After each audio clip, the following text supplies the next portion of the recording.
The political experiment has worked out spectacularly. We've created the world's largest democracy on the infertile soil of the world's most hierarchical society. 3 million people in India win an election. 21 million people stand for an election.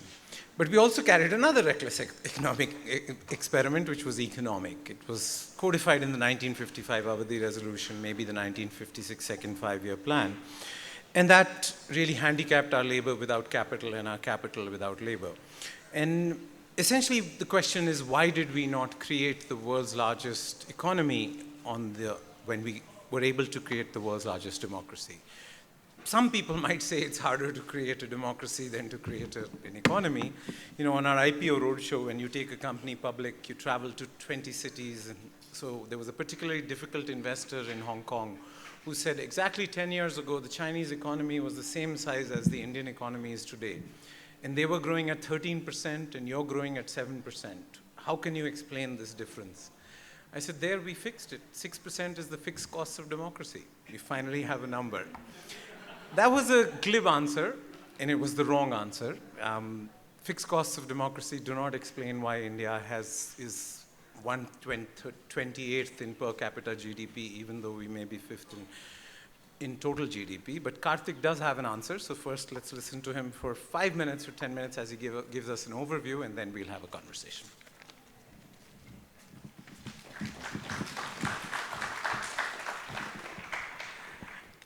Thank you so much. For those of you who heard me before, this is, it's very hard for me to do this in 5 minutes. There's a reason this is an 800-page book. But first of all, thank you for being here. And so, I'm just going to take 5 minutes to tell you what the book is about, right? And then we'll get into conversation.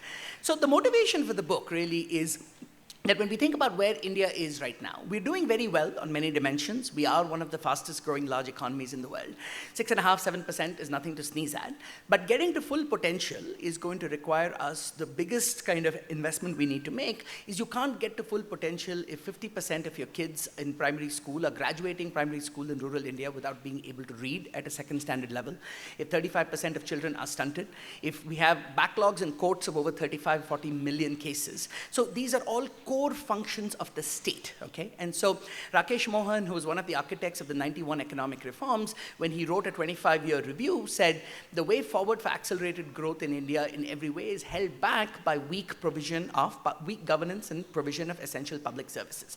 So what has happened is Indian elites and middle classes have dealt with this problem by completely seceding from being recipients of public services. So I suspect nobody in this room probably goes to a public school or sends their kids to a public school, and Kendra Vidyalayas don't count because those are meant for employees of government, children of government employees, okay? And that's a very different demographic, okay? So I think the single biggest challenge we face as a country to get to full potential is kind of building a more effective Indian state.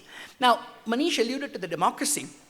And I think one of the things before we beat down on ourselves, okay, that we need to kind of be proud of is recognizing that what Indian democracy, so, Ram Guha, who's, obviously, whose characterizations of Indian democracy were famously 50-50.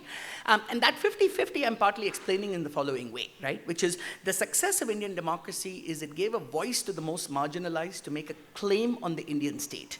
The incomplete task of Indian democracy is building a more effective state that can actually meet those claims because we've increased the capacity of people to make claims on the state before the state is able to meet that. Okay, so the why of the book is that to get to full potential in the next 20 years, we're not going to get there without building an effective state that can deliver effective public services to all citizens, okay? Now, the question then is the what, okay? So the why is, this is why we got to do this. The what is building the more effective state. But the most important part of the book is the how, okay? So the reason I wrote this book is I've been working in these areas for the last 25 years, doing extensive field research in almost every state in India, working on service delivery, education, health, welfare. And what you see is that most of our policy conversations happen at a sectoral level, but the binding constraint affecting our ability to deliver is the cross-cutting issues of governance that kind of transcends sectors.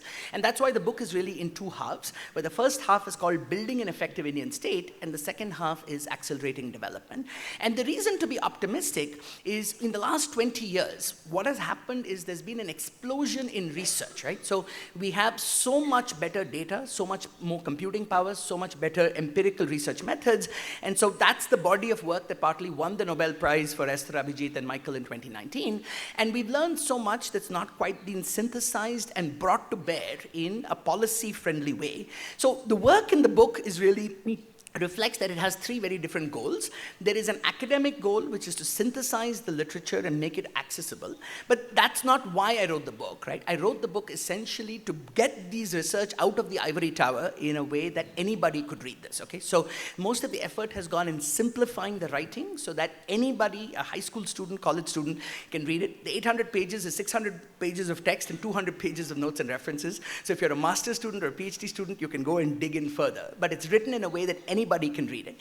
But the second half of each chapter, and that's kind of, I think, what makes the book slightly long, is it's not just talking about problems, it's talking about tangible, implementable solutions, okay? So every chapter is what I call half science and half engineering, where the first half is saying, here are the facts, here's the research, here's why we are the way we are. And then the second half is saying, given all of these facts and constraints, how do you find a way forward, okay? So that's really what the book is about, and it's really hard, it's hard to have a punchline beyond saying that however frustrating it might seem to kind of live with challenges in governance, we kind of know a lot of what to do, and part of this is creating the common knowledge, both within government and outside among citizens, that there is a well-defined set of things that we can and should be doing, and that way the book is written for students, it's written for policymakers, it's written for citizens, it's written for everybody. So I kind of urge you not to be deterred by the size and pick it up and almost read it like your favorite novel, but it's like a novel of the Indian state written in an accessible way. And when people ask me, why couldn't you have made it shorter? My answer is, to write 600 pages, I have read 60,000 pages. Okay, so I'm already giving you a 1% synthesis of a vast academic literature. And so I hope you will read it and look forward to my conversation with Manish. So thank you. Prime Minister in the next 25 years. And if power in government is funds, functions, and functionaries, where is power today? Is it stuck in a traffic jam? What is your view? No, it's a great start, and thanks, for picking up on something I didn't mention, which is one of the other, I think, distinctive features of the book is a focus on state-level reform ideas. So the subtitle says explicitly, a state-led roadmap for effective governance, and I think I'm answering your question that way. Now, this is not to say that the center doesn't matter, but rather to say that relative to how important the states are, we haven't paid enough attention, right? So I think on this, I would be on NTR's side, because education, health, police, district courts, land, labor, factor market reforms, all of these things are with state governments, okay? So I was sitting at a CII conference in Delhi the last 2 days, and there was just one session that talked about state issues out of like 18. But all the kind of last mile pain points, what you call regulatory cholesterol for investors, are all at the state level. So I think what we really need to be doing as kind of a reform roadmap, which is partly, I think what's difficult about the road ahead, and Montague's endorsement in the book kind of captures this, right? Which is the 91 reforms were in some ways easier because it was getting the government out of the way, okay? But getting the government to have the capacity to do what it has to do is a much, much harder problem, right? So part of the reason for focusing on states is then you have 28 bites at the apple, and, channeling another famous Bangalorean, Ashwin Mahesh, who's a decentralization advocate, and who says the best way to solve India's many problems is to increase the number of problem solvers, okay? And so part of what I'm doing here is moving that agenda down to state-level actions and then hopefully further down. So I think the answer is very much state. Now, you do ask an important question about where is the power, okay? And there, I do think, unfortunately, for a variety of historical reasons, we are still very over-centralized, both center to state and state to local. In fact, state to local is perhaps an even bigger culprit with regard to the over-centralization. And so I do think, thinking more granular in terms of our strategies and acting on that is the way to let 1,000 flowers bloom. And in many ways, we often learn the wrong lessons from China, right? So people look at China and think it succeeded because it was the strong state that kind of directed that there'll be economic liberalization. But the Chinese story is really all about kind of local autonomy and allowing local experiments. And so a key goal of the reform roadmap laid out in the book is it's not saying this is kind of the guaranteed roadmap. It's saying here's a menu of ideas, and different change makers in different states may want to run with different things. And so I do think there's a lot more room for bottom-up innovation, and that's what we need. Now, unfortunately, even you can have a race to the top and race to the bottom, right? So you can have states kind of competing on positive role models, but it's also easy sometimes for unwise populism or unwise kind of, moves like prohibition, right? To also have a little bit of its own legs. So I think the center-state balance that we have, where the center does have a certain amount of control over state fiscal deficits and debt, so those checks and balances I think are good, but on balance, we definitely want a lot more authority and autonomy with states. But the central government believes that state governments are more corrupt, and state governments believe that local governments are even more corrupt, right? And they're more inefficient, and if you give it to the mayor or the corporator, they'll make life miserable. What is your view of this? I mean, they're all corrupt and they're all goofy, so it's better to do it at the lowest level? No, again, it's a great question, right? So if we leave corruption aside for a moment and just think about what, Chapter 8 has the first principles of federalism and decentralization. And the first principles are very clear, right? Which is, every level will have its own corruption, okay? So let's leave, because there's the democracy tax of what it takes to fight and win office, and that happens at every level, okay? So if you leave that aside for a moment and focus on the first principles of what's good for citizens, right? You can postulate the question differently and saying, would you rather be a citizen in a big country or a small country, right? And the truth is 9 out of the 10 richest countries in the world are small countries, right? So the advantage of size is you get economies of scale in defense, you get economies of scale in certain things that matter. But for the cost of size, the two big costs of size is, one, you have to accommodate more diversity with common policies. And second, you're increasing the distance between the decision maker and the citizen, right? So what the first principles of federalism say is that the functions that require economies of scale, defense, foreign policy, national highways, national infrastructure, national welfare programs, things that require coordination within the domain should happen at the national level. But things that need to respect diversity, like in India, should definitely sit at the state. And functions that need to respond to local needs quickly, right, should sit with local government. And by that account, India is the most over-centralized country in the world. So if you look at just centralization measured by what fraction of public expenditure happens at different levels of government, in China, over 50% of that spending is at the local government level. In India, that's 3%, okay, 3%. So, and the biggest culprit is actually state to local. So every chief minister says like Delhi is over-centralizing, but the chief ministers are in fact the biggest over-centralizers, right? So like Raja Chalaya famously said, everybody wants decentralization up to their level, okay? And then nobody then wants to let go further. And I think frankly that corruption is a bit of an excuse, right? So the truth is that we've seen studies of, say, contract teachers who are appointed locally in the panchayat. So yes, there might be a consideration. Yes, you're more likely to appoint somebody you know, okay? But leaving that aside, the data shows that that local person is still more effective because they come from the community, they're not traveling traveling from the city, and the absence is lower. So net, I think it's a mistake to think that we will eliminate corruption with decentralization, but what you will do is make democracy work better by unbundling the vote and letting different levels of voting kind of cater to different demands of what we expect of our elected leaders, and that will make democracy itself work better. So you're an academic, and I think the challenge really has been this gap between thinkers and doers, right? And as you said, there's a 40-year-old report on every reform that you've highlighted, which sort of details the what. But it didn't think enough of the how, right? One of my favorite quotes is Thucydides. He says that any army that has too much of a gap between its thinkers and doers will have its fighting done by fools and its thinking done by cowards, right? So where is this what versus how? Is this because the IAS is too generalist? Is it because, how will you think about narrowing the thinking and doing gap where, one of my biggest questions in reform is how do you get something done in government after everybody who matters agrees with you? Right? When I was younger, I thought they didn't agree with me, but everybody agrees with you, and then nothing happens. So you've thought about this thinking-doing gap a lot in the book also. So just elaborate for how do you reduce the gap? Yeah, no, again, it's the hardest point, right? And so like they say, I think, yeah, working in government. So one of the jokes I have in about India in the book is the story of a lobbyist who told his client. See, the nature of Indian governance is that somebody said you can kill an idea at 15 levels, right? So the lobbyist famously told his client, he said, "How much ever you pay me, I can't guarantee I can get your job done, okay?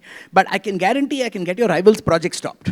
Okay, so because it's all I have to do is create some issue, okay, and some issue will be created by somebody in some way, and then you'll get a spanner, okay. So I think that question about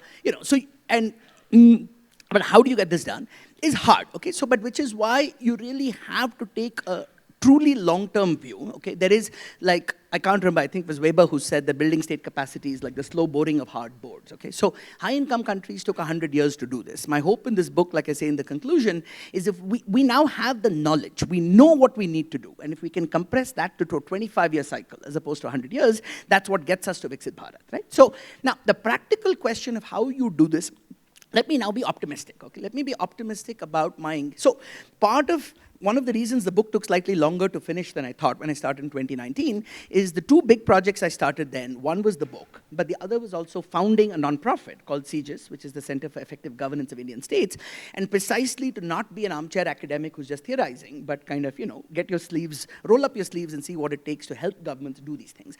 And so what we're seeing is, so here's the reason to be optimistic, right? So in any government, I would say, there's about 10% of truly enthusiastic reformers. There's about 20% who will get in the way. But there's about 70% who'll just go with the flow, right? I mean, who won't resist but won't have the initiative to go and do stuff, right? So if you can find those 10% of those reformers and kind of both provide the ideas and provide the organizational support with kind of a trusted nonprofit, which is what we're building, that's able to help the change makers in government do some of these things, then you create precedent. And so part of, again, the beauty of working at the state level is different states are showing appetites for different kinds of reforms. And so you've just got to keep plugging at it, documenting it, and then kind of, and then diffusing.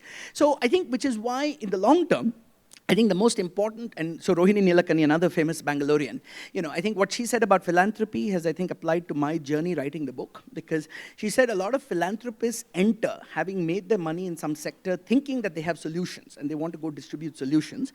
But over time, you have much more impact by distributing agency, because there are people who are close to the problem, who are motivated, who want to act, but don't know how or not empowered to. Right? So my journey with the book reflects something similar, that starting 5 years ago, I started as this expert who'd done all this research, who wanted to put together all the solutions. But over time, I think the real impact comes from diffusion and dissemination among students, among younger officers. So where I'm spending a lot of time, in fact, this is my first Lit Fest, but where I'm spending most of my time is actually in universities, and in the academy and in civil service training academies. And the hope really is to kind of seed kind of reform ideas among people who in their own narrow ways, in their roles, in their locus of control, are able to do certain things. So for example, normally when I go to the academy, I teach IAS officers in phase 4 and phase 5, who are the senior most. This time, for the first time, I'm going to teach phase 1, who are the rookies, 180 who are going to enter. And one of the messages I want to get to them is that the nature of governance in India is a lot of it is still personality driven. You have a lot of strong people who go and get things done, but it doesn't survive when they leave because they don't build systems, right? So to kind of get people to think in terms of systems, and so yeah, I think, with all of these things, it's ideas, interests, and institutions, right? As an academic, we put the ideas out, and then part of what I've tried to do in the book is, given how polarized our discourse is, I've also tried to identify an agenda that can create a broad tent of support, because for the center left that values equity and justice, there's no better way to get there than building an effective state that can deliver that. For the center right that cares about effectiveness of spending and laying the foundations for long-term growth, this is also kind of the key step, right? So I'm hoping, therefore, to build a broad kind of consensus around the need to do this. And what I tell every politician I meet is that every great thing we've achieved as a country, whether it's the atomic energy program, whether it's ISRO, whether it's Aadhaar and DBT, has kind of transcended governments and been seen as something that is a national interest project. And I think this agenda of building an effective state will have to kind of be seen the same way. And that's where I'm optimistic. So are you a little despondent with Trump being elected, that ideas and academics and institutions are being, and experts overall have been discredited a bit in the last 20 years, or not really? No, it's a good question. I mean, my own take on this is it is a wake-up call, for academics. And the truth is that, see, the Republicans, I mean, this is about the US. The Republicans were always the party of the financial elite, okay, and they've never hid it. But the Democrats kind of became, from being representing the working class, became a party of the intellectual elite, right? I mean, and from the perspective of a person who's left out, he'd rather deal with the financial elite who he sees is at least giving him jobs than the intellectual elite who's only looking down on him and not giving him anything, okay? And I think that's broadly what the Trump kind of resurgence reflects, at least in terms of common, where I think the voting sentiments are. So I think it's a wake-up call to some extent, that academics can't just be theorizing. You've got to kind of do the work to communicate why this is what people need to do. And I think, but the good news is, listen, people come and people go, right? I mean, part of the point of the book is to stress systems over personalities, while individual leaders matter over time, right? I mean, it really is about the systems that you build. And so, again, the way I like to tell the story, since we were in the session with Gurcharan, where he talked about how, India got freedom in 1947, but got its economic freedom in 91. And I think the next big jump really is building a more effective state. So just like the 1950s ambassador was the metaphor for the Indian economy for the 30 years before liberalization, that 1950s ambassador is, I think, still an accurate metaphor for the Indian state, which is we keep adding on burdens to it, but without kind of revamping the car. The politicians are like the race car drivers, choosing which way to drive the car and which passengers to prioritize. But the car is still a 1950s car, right? So you're pressing the accelerator on a 1950s car, and that's the set of reforms we need. So let me push you on that metaphor, because when reforms began in 1991, all three levels of government, state, center, and local, were spending about 1 lakh crore. This year, they're spending 100 lakh crores, right? So we know in economics now that more cooks in the kitchen is not as important as a different recipe, right? So you think we've oversold fiscal and monetary policy in the last 20, 30 years? I mean, if fiscal deficits could make countries rich, why would any country bother being poor? And after having spent a few years on the RBI board, is monetary policy a placebo or a painkiller or a steroid? It's not a medicine. Would you agree that economists may have oversold fiscal and monetary policy at the expense of the structural and state capacity stuff that you build, which is really the faster, or not the ambassador, but... Again, fantastic question, right? And I think the problem for the state capacity agenda is it falls between the stools of different academic disciplines, right? So economists, see, we all work with the tools we know how to work with, right? So I think both economists and most policy thinkers as well tend to focus much more on what should government do rather than how will they do it, right? So this point of doing is seen as, oh, that's just implementation. But like you said, and in fact, there's this lovely quote I heard recently from someone who said, implementation is deeply intellectual work, which is exactly what you were talking about, that you need your frontline commanders to then understand the principles and adapt those principles to the changing constraints that they are seeing. So I think, I agree with you, right? I mean, so again, fiscal and monetary matter in the sense that messing it up can mess up your economy, right? I mean, so it's hygiene. It's hygiene, right? So I think, and again, so Greg Mankiw, when he was CEA to the President of the United States, he came back and he said, the CEA can't really do much. The most important job is to gently kill all the bad ideas, okay? That will come your way, okay? So there are a lot of bad ideas, and so I think where economists have added a lot of value in policy is, I think, for example, the MPC and kind of restraining the ability to inflate away your debt is a truly important reform, because that constrains... But it's hygiene. So, but it's not exactly, right? So, and actually it's a good segue into that's not in this book, but there will be a global edition of the book with OUP next year that will have a slightly more academic preface, where what I'm doing in this context is essentially kind of saying for quality of governance, there's really 3 components that matter. There's representation, representativeness, constraints, and capacity, right? So a lot of the Anglo-Saxon literature has focused on representation and constraints, so democracy and property rights, but not enough on capacity. So one of the critical reviews of Acemoglu, Johnson, and Robinson said it works, except it doesn't explain India and China, because you've got these outliers. And so partly I'm arguing that the capacity agenda needs to come back to the core of the development discourse itself, and that's not just an economics issue. It's economics, it's organizations, it's political science. And so what I've tried to do is also bring together a body of individual research studies, but frame it in a broader context that's beyond what economists normally do. Are you sad that economics has become mathematics and political science has become statistics? No, so I think, The Princeton political scientist Atul Kohli, I think, once described political science as being stuck between a rock and a soft place, okay? Like, which is, you could either try to go all quant and be like the economists, or you could do like the descriptive stuff, and that was taking you to a soft place.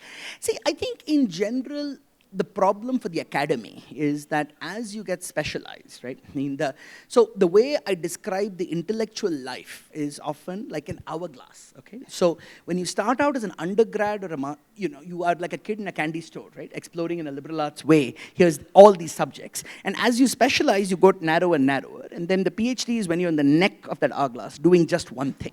Now, the problem is a lot of people get there and then they stay stuck in that narrowness, right? Like, I mean, so the challenge is over time to kind of then come back and get broad. And that is something that I think increasingly we're not teaching as much. But I do, I think the good news is that people do crave these kind of bigger picture books.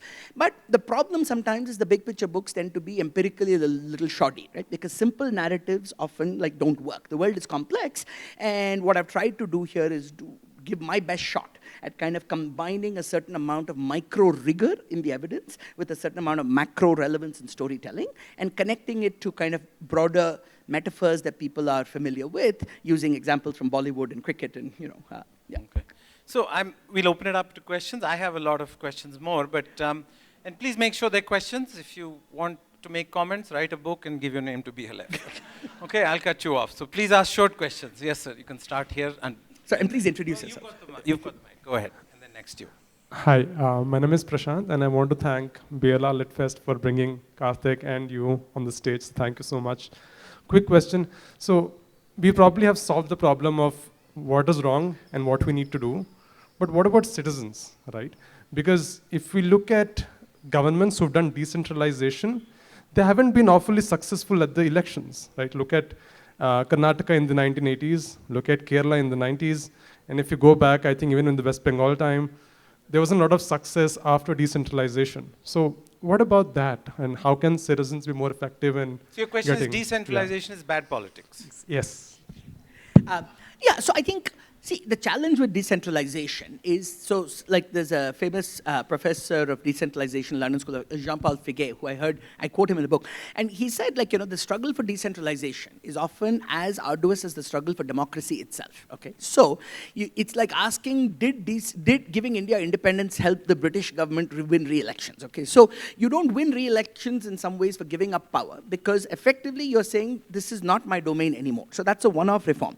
Now, I think the deeper question is, does decentralization, so I'm less interested in is, does decentralization deliver political dividends to the party that did it? Maybe they might get it once, okay? The Indian voter is very sophisticated, right? UPA 2 got elected because NREGA was successful, but then it didn't work the next time because they ran out of ideas, okay? So so the voters keep demanding more, okay? So I think the real challenge is, how do you make decentralization work, okay? And the chicken and egg problem there is, it is true, there is a lack of capacity, right? You don't decentralize because there's no capacity, but you don't build a capacity because there is nothing to do with that capacity, right? So, and that's why it does take a nuanced kind of journey over a period of time that says, here are certain ideas, here are certain areas where citizens and local government should have more of a say, more transparency in budgets, more more say. So I think, frankly, that's why chapter 18. So the structure of the book, I mean, is the middle is the technocratic core of the book. It's front-ended by the incentives of the politicians and bureaucrats in their current form. But the last two chapters are then about reimagining institutions and state, citizen, and society. About, how do you bring the citizen back into this whole process and give the citizen direct agency. And there I do believe that kind of more active engagement in local government in various forms, and thinking, not in terms of band-aid solutions to your problems in your area, but just thinking about what are the systemic reasons for why something is happening, and then kind of offering a combination of not just advice, but kind of human resources, right? Because the government is often desperately short of talent, right? So for people to offer their talents in kind of solving local public problems, I think would be a very, very productive way to get started. And then, like they say, and I have this example out there, right? Woody Allen famously said that 80% of success in life is just showing up, okay? So engagement creates its own empowerment, right? So engagement creates education, creates awareness, and that creates empowerment. And often when you're the person who keeps showing up and the person who over time knows things, then there is an automatic kind of, certain deference that you get. But it's a long process. There's no silver bullet. Okay. Yes, sir. right here. The question was here. And shorter questions and shorter answers. The mic. Okay. We should try to get to as many people as we can. There are lots of hands. I am the problem. My Yeah, question lots is of on this. hands. My question is on the state of teachers in India. You throw peanuts, you get monkeys. We're not paid well. They don't have the social status. If you look at Germany, the highest paid government servants are primary school teachers. They also have the highest social status, like an IAS officer. So I'm wondering, is the answer technology and not state? A physics wala is $1 billion company here, right? So I'm wondering if that's a way forward for India. Yeah, so two quick answers. So just yesterday, I was in a workshop here kind of on EdTech, right, looking at the evidence. So here's the good news. So if you go look at my TED Talk that just came out last month, where I kind of actually, because it's TED, you talk about technology. So the good news is that there is high quality evidence that well-designed technology interventions can be transformative. The bad news is that most government EdTech interventions will not work, because most of what it's doing is just creating budgets for computers to put in the classroom to show that you have a computer. So unless you do the hard work of integrating the pedagogy with the technology, it's not going to work. Second piece of cautionary news is particularly for the tech wallas who often think that you will use the technology to substitute the teacher. That won't work. You have the human interface is absolutely critical, but you have to think about the technology as increasing the productivity of the teacher. The last point on pay, I think the only place I would caution is Indian teachers, government teachers are actually among the highest paid in the world relative to GDP. Okay, so it's not about the level of pay. It's really about the structure of pay. And is there anything in your life that is aligning your efforts to kind of your career progression, which is non-existent. So often it's not level, like doubling pay. We've got studies showing that doubling pay have zero impact on learning outcomes, but even modest amounts that are linked to performance have a huge impact. So that's the cautionary tale. But yeah, there's a lot more in the book. Yes, sir. Yes, sir. I'll just, before I ask you the question, I'll provide two contextual comments. One is No, don't do that. There are 8 questions behind you. No, sir. Quick question, please. Quickly, many of the top economies of the last 100 years and in the top 10 have a direct United States connection. India is perhaps the least distant from it, where there hasn't been a direct US intervention, right? And in Acemoglu's work, which you just referred, What's your questions? I'm sorry, Yeah, there are so 9 people. Question. the state is an extractive state. As an Indian, we've seen that the government's been everywhere. And I would actually argue that the government is the problem. I've not read your book. Shouldn't we be arguing that the government has to be somewhere else? And it is not about the capacity, it's about reducing the capacity and redirecting it into more productive means. And that's possibly the path to embrace. Yeah. Should we have a Elon Musk kind of department, government of efficiency? Yeah, absolutely. No, so I think, okay, let me be honest, okay? I think we need a Doge. The problem is, and let me be blunt, okay?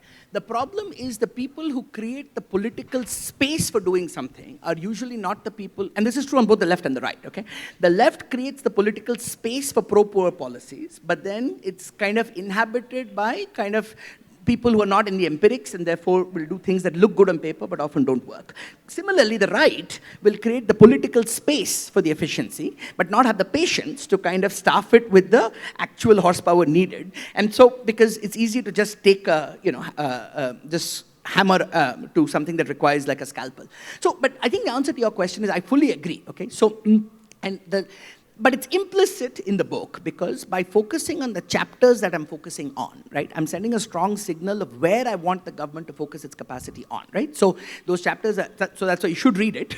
So it's education, it's health, it's police and public safety, it's courts and justice, right? I mean, and in the jobs chapter is where I make it very clear that governments have to recognize that most of the dynamism in the economy happens in the private sector, and most of there is where I'm talking about how you get out of the way, okay? So this is not like a call for more government, it's a call for smarter government, but that smartness requires kind of building better public systems to do the core functions of the task. And sorry, the one other place where it's implicit about what government should not do is in chapter 6, when I'm talking about frameworks for evaluating public expenditure, where there is an ROI framework. And so once you put that in, that will automatically take the cutting knife to a bunch of like completely ill-advised government interventions. Yes, sir. Here, and can you get a mic so, to her? Yeah. Hi, sir. Vishnu here. Next to you. And I have two quick questions. One is that we are in a place where India as a state is losing its relevance in a global sense. But I also want to know how much decentralization is necessary. Should we go to the Panchayati Raj and the local governments, or should we stop at a certain level? That is the first question. The second one being, should we start thinking centrally and doing locally, or should we also start thinking locally and doing locally? So, and another thing, just a funda. That's I saw, okay. That's yeah, okay. 2 questions. Go ahead. So again, so I do recommend chapter 8, okay, on federalism and decentralization. And see, I think the key point, so I'm guilty, I mean, Harry Truman would never hire me, okay, because he wanted a one-handed economist, okay, and I am guilty of kind of saying on the one hand, on the other hand, and that's because, you know, the world needs the nuance to kind of understand the principles and then apply the principles in the specific problem that you're looking at, okay? So it is not a simple story of saying should we decentralize more, okay?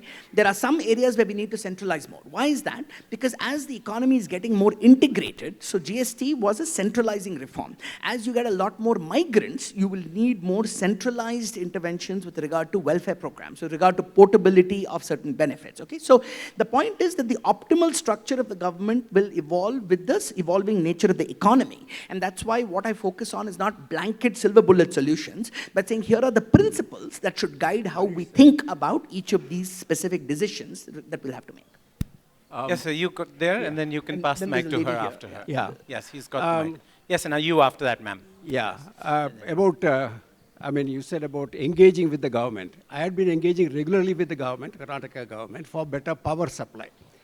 I was talking about the Delhi model, which is a PPP. Okay, Sheila Dikshit government introduced reforms, PPP, in 2002, and from then the losses were something like 55%. It has reduced to less than 8%, which is best on level with the best in the world. So that is on the lines that I had been engaging with the government, requesting them to go about reforms that way. They were not doing What it. is your question, sir? Finally, I filed a PIL, okay, 2 years back. Well, ultimately, as I expected, the government, the judiciary also threw it out last week, giving some frivolous reason, as well, I didn't expect it. So, do you have any solution what I should do next? Thank you. So, okay, so first of all, let me just, thank you and commend you for the efforts. And, I think sometimes it's just, it really can feel like, I mean, that we are just pushing, like Sisyphus pushing a boulder, right, like up this hill. Like former DGP Prakash Singh, who was the Director General of UP Police and, has kind of really tried to work really hard on police reforms, right? So even somebody of that stature has struggled, right? I mean, so it's not easy, okay? Now, but here's the good, and then I say this, I think, in either the courts chapter or the justice chapter, that the Malamat committee, in that wrote kind of the report of justice reforms in 2002, they had this beautiful epigraph of a French thinker who said, everything that needs to be said has already been said, but since nobody listens, we need to say it again, okay? So sometimes I think it is, but if you think about economic reforms, right? Jagdish Bhagwati and Padma Desai were saying since the 60s and 70s that we have completely lost the plot, okay? So sometimes, ideas will be ahead of their time, and then there will be a tipping point, right? When an avalanche happens, and then, so success in these complex systemic changes is always non-linear, okay? So like I say, it is luck is when preparation meets opportunity, okay? So that's what I always tell my PhD students, because success in research is also highly non-linear, right? Because you never know when that ideas will come together. So similarly, I think for and in a way what I'm trying to do with the book is also that, right? Which is saying there are policy windows that often happen when a new government is elected, when a chief minister is looking for good ideas, okay? Or when there is a fiscal crisis and they just don't, and so if you read the recent memoirs of former RBI Governor Dubri Subbarao, so he says, if something cannot go on, it will have to stop, okay? And so sometimes these kind of profligacies of subsidies and inefficiency, because it becomes fiscally unsustainable, will have to stop. So I think the good news is that there is so much fiscal pressure, okay, that I do think states will be willing to listen. But we need to kind of have, because the problem for the politician is his or her attention span is like 5 seconds, okay? Because they're dealing with 2,000 things. And when there is that crisis, they will look to the finance secretary and saying, I have a crisis, what should I do? So at that moment, that person needs a roadmap and saying, sir, this is why you should do this and this is why it will work, okay? So, which is why the pathway, right, is kind of, it's complex. It's ideas, interests, institutions. Now, if you've done the work, one of the things I would recommend is to document it. One of the things I would recommend is identify who are the other kind of people interested in power sector reforms. So, for example, in Akshay Jaitley, who's a lawyer, right? And recently discovered that he really, really cared about power sector reforms, and realized that as a lawyer, he didn't know enough economics, and then reached out to Ajay Shah, who's kind of one of India's leading economists on regulatory issues. And then together, they've started working on state-level power sector reforms, started doing analysis on kind of showing states why some of this is fiscally unsustainable. So if you've done work that can then highlight, right, I mean, why some of these issues are in the public interest, then it helps to kind of create platforms and coalitions of people who are working on the same topic, recognizing again that if you distribute the ideas, then each of them can have their own localized attempts at cracking it in their domestic political economy. And then you breach the wall somewhere, you get precedents, and then you distribute that, okay? So yes, ma'am. It's hard, but thank you. Enjoyed parts of that I got to read. My question is on lateral entry. You've spoken about this in the book in multiple places, but I wanted to ask you with specific instances to the decentralized government, to state government, local government. Bengaluru, fantastic city, amazing civil society, innovators outside of government. How do we increase state capacity in local governments, especially when we have this kind of interest in doing so? We haven't had an election in 4 years, FYI.